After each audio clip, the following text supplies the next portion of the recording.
बातमीपत्राच्या सुरुवातीला एक मोठी बातमी। भाजपचे माध्यम प्रमुख नवनाथ बन हे महापालिका निवडणुकीच्या मैदानात उतरणार आहेत। नवनाथ बन हे वॉर्ड क्रमांक 135 मधून उमेदवारी अर्ज भरणार आहेत। भाजपकडून तरुणांना संधी दिली गेल्याचं यावरून आता समोर आलंय। भाजपचे युवा नेते तेजिंदर तिवाना हे वॉर्ड क्रमांक 47 मधून महायुतीचे अधिकृत उमेदवार असणार आहेत आणि आज ते उमेदवारी अर्ज भरणार आहेत। तर भाजपचे माध्यम प्रमुख नवनाथ बन हे महापालिका निवडणुकीच्या मैदानात उतरणार आहेत। नवनाथ बन हे वॉर्ड क्रमांक 135 मधून उमेदवारी अर्ज भरणार असल्याचं कळतंय आणि या संदर्भात अधिक माहिती देत आहेत आमचे प्रतिनिधी राहुल झोरी आपल्यासोबत जोडले गेलेले आहेत। राहुल, भाजपनं आता आपल्या उमेदवारांना एबी फॉर्म म्हणजेच पक्षाची अधिकृत उमेदवारी द्यायला काल रात्रीपासूनच सुरुवात केलेली। एकंदरीत बघितलं तर काल रात्री उशिरापर्यंत एबी फॉर्म देण्याचं काम सुरू होतं आणि यामध्ये अनेक तरुणांना संधी देण्यात आली आहे। खास करून नील सोमय्या जे की किरीट सोमय्या यांचे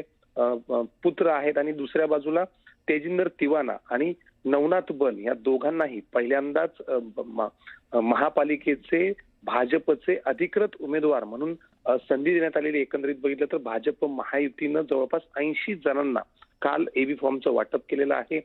भाजप आणि शिवसेना नेमकं किती जागा लढणार हे जरी आतापर्यंत स्पष्ट झालं नसलं तरी भाजपच्या यादीत मूळ जुन्या नगरसेवकांसोबतच अनेक ठिकाणी नवीन नगरसेवकांना म्हणजेच युवा मतदारांना आकर्षित करण्यासाठी युवा उमेदवारांना ही उमेदवारी जी आहे ती अधिकृत उमेदवारी पक्षानं दिली आहे। खास करून नवनाथ बन यांचा जर उल्लेख करायचा झाला तर मागच्या काही दिवसांमधून शिवसेनेचे नेते संजय राऊत यांच्यावर दररोज प्रत्युत्तर देणं म्हणून नवनाथ बन यांची एक महत्वाची जबाबदारी भाजपनं त्यांच्यावर दिली होती।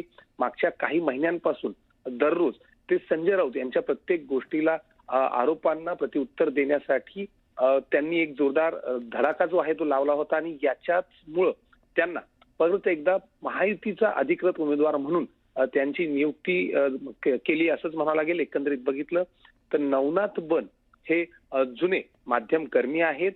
मानखुर्द वॉर्ड क्रमांक 135 मधून त्यांनाही पक्षानं अधिकृत उमेदवारी दिली आणि त्यामुळं युवा सोबतच ज्यांनी पक्षाची बाजू लावून धरली, ज्यांनी शिवसेनेची एक नरेटिव्ह खोडण्याचा प्रयत्न केला आणि वारंवार पक्षाची बाजू लावून धरली अशांना संधी दिल्याचं या निमित्तानं पुन्हा एकदा समोर येत आहे।